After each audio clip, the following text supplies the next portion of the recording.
Hi students, ఈరోజు పిహెచ్పికి సంబంధించి Armstrong number programme ఎలా రన్ చేయాలని చూద్దాము. So first of all PHP మీరు ప్రోగ్రామ్ ఏదైనా ప్రాక్టీస్ చేయాలి అంటే ఎగ్జాంప్ అనే సాఫ్ట్వేర్ని ఓపెన్ చేసుకుని అందులో స్టార్ట్ చేసుకోవాలి. ఫస్ట్ స్టార్ట్ చేసిన తర్వాతే మనకి పిహెచ్పి కోడ్ అనేది రన్ అవుతుంది. సో ఫస్ట్ నేను స్టార్ట్ చేశాను. After executing all programs of PHP then you stop the XAMPP software. So ఇలానే కాకుండా కొంతమంది ఎడిటర్స్లో చేస్తారు. సో ఇది ఒక్కటే ప్రొసీజర్ అంటే కాదు, ఇంకా కొంతమంది కొన్ని నార్మల్ ఎడిటర్స్ యూస్ చేసి కూడా చేస్తూ ఉంటారు. సో నేను ఓన్లీ ఈ ఎగ్జామ్ సాఫ్ట్వేర్ యూస్ చేసి నేను చేస్తున్నాను. సో ఇక్కడ పిహెచ్పి ప్రోగ్రాంలో ఎప్పుడు కూడా మనం నోట్ ప్యాడ్లో ఎంటర్ చేస్తూ ఉంటాం. నోట్ ప్యాడ్లో పిహెచ్పి ట్యాగ్ అనేది ఓపెన్ చేసి ఆ పిహెచ్పి ట్యాగ్ ఓపెనింగ్ నుంచి పిహెచ్పి ట్యాగ్ క్లోజింగ్ వరకు కూడా టోటల్ కోడింగ్ అంతా ఆ ఇన్ బిట్వీన్ ట్యాగ్స్ మధ్యలో పెడతాం. సేమ్ హెచ్టిఎంఎల్ ట్యాగ్స్ ఎలా అయితే యూస్ చేస్తామో సేమ్ అలానే మనం పిహెచ్పి ట్యాగ్స్ కూడా యూస్ చేయడం జరుగుతుంది. అలానే ఇక్కడికి వచ్చేసరికి మనందరికీ తెలిసిందే వేరియబుల్స్కి బిఫోర్ డాలర్ సింబల్ యూస్ చేస్తాం. సో నార్మల్గా సి లాంగ్వేజ్కి వచ్చేసరికి వేరియబుల్ ముందు ఎటువంటి సింబల్ యూస్ చేయం, డేటా టైప్ యూస్ చేస్తాం.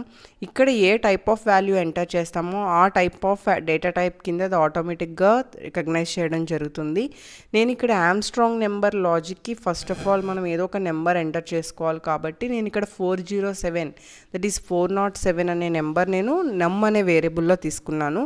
And each and every variable యొక్క క్యూబ్స్ సమేషన్ కోసం మనకి టోటల్ తీసుకున్నాను. దెన్ టెంపరీగా మనకి నెంబర్ అనేది చేంజ్ అయిపోతూ ఉంటుంది కాబట్టి టెంపరీగా ఆ వాల్యూ ఒక దాంట్లో మనం స్టోర్ చేసుకోవాలి. సో దానికోసం x ఈక్వల్ టు నమ్ అని చెప్పి నేను ఇక్కడ టెంపరీగా ఎక్స్లో స్టోర్ చేసుకున్నాను. ఇప్పుడు ఎక్స్లో ఉన్న ఆల్రెడీ 407 నమ్ అనే వాల్యూని నేను ఎక్స్లో కాపీ చేసుకున్నాను. ఎక్స్లో ఉన్న వాల్యూని చేంజ్ చేస్తున్నాను. 407 not equal to 0 yes condition is true. 407 divided by 10. ఇక్కడ కొంతమంది సి లాంగ్వేజ్లో ఆమ్స్ట్రాంగ్ నెంబర్ చెప్పినప్పుడు అడిగిన డౌట్ ఏంటంటే 10తోనే మనం ఎందుకు డివైడ్ చేస్తున్నాము, ఎందుకు 10తోనే మనం క్వోషియంట్ గెట్ చేసుకుంటున్నాము అని.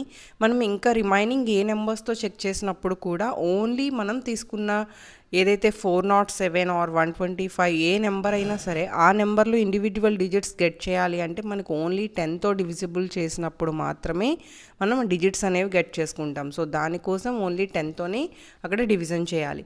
సో రిమైనింగ్ లాజిక్ అంతా సేమ్. 10తో పర్సంటేజ్ గెట్ చేసినప్పుడు రిమైండర్ వస్తుంది.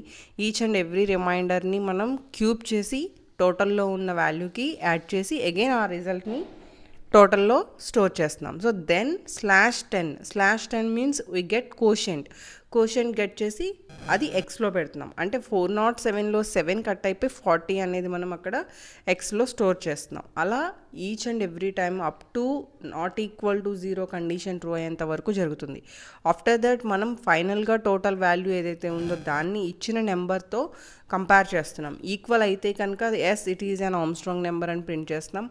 Otherwise it is not Armstrong number, no it is not a Armstrong number అని చెప్పి ప్రింట్ చేస్తున్నాం.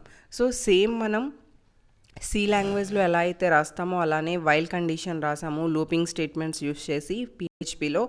ఇక్కడ ఇఫ్ వచ్చేసరికి ఇఫ్ ప్లేస్లో మనం ఈజ్ యూస్ చేస్తాం. So is num equal to total then yes it is an Armstrong number. Sorry, అక్కడ ఇఫే యూస్ చేస్తాము. ఇఫ్ ఎల్స్, ఇక్కడ ఇఫ్ కండిషన్ వచ్చేసరికి ట్రూ స్టేట్మెంట్ తీసుకుంటుంది, ఎల్స్ కండిషన్ వచ్చేసరికి ఫాల్స్ స్టేట్మెంట్ తీసుకుంటుంది. సో దెన్ ఇప్పుడు నేను ప్రోగ్రామ్ని సేవ్ చేస్తున్నాను.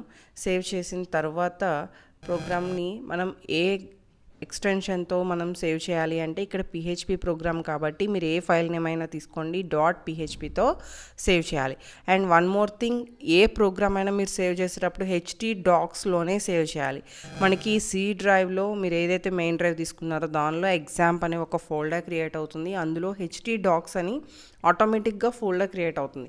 ఆ htdocsలోనే మీరు ఈ ప్రోగ్రామ్ మీరు ఏవైతే డైలీ చేస్తున్నారో పిహెచ్పి ప్రోగ్రామ్స్ ఆ ప్రోగ్రామ్స్ మీరు సేవ్ చేసుకోవాలి. నేను పాత్ కూడా ఒకసారి పైన చూపించాను చూడండి. లోకల్ డిస్క్ సిలో ఎగ్జాంప్ అనే ఫోల్డర్లో htdocs అనే ఫోల్డర్లో నేను ప్రోగ్రామ్ని సేవ్ చేశాను.